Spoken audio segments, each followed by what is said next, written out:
ขอน้อมแด่พ่อแม่ครูบาอาจารย์ขอเจริญสุขเจริญพรนกตนญาติโยมญาติธรรมทั้งหลายมื้อนี้ข้าน้อยอาตมาภาพก็จะออกไปบิณฑบาต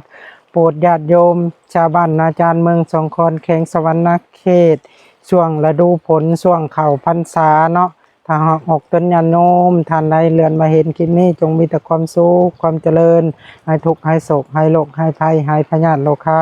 ปรารถนาสิ่งใดคอยไปด้วยชอบประกอบด้วยศีลโดยธรรมเด้อสาธุอันนี้ก็จะเป็นวิวหนทางพ่อแม่ครูบาอาจารย์ออกไปบิณฑบาตทุกๆเมื่อในช่วงเข้าพรรษาในช่วงฤดูฝนก็จะไปย่างเริ่มต้นแต่บ้านน้อยเนาะบ้านตั้งออกใหม่ก็เริ่มมาแต่บ้านน้อยก็เข้าสู่บ้านใหญ่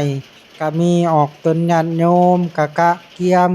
เครื่องไสยทานต่างๆก็ขอโมทนานำออกตนญาติโยมทุกคนทุกฐานเด้อที่ได้ร่วมใส่บาตรอุปโมทนานำพ่อแม่ครูบาอาจารย์อันนี้ก็คือพ่อใหญ่คำลาเนาะพ่อใหญ่คำลาก็เป็นสังฆลีของ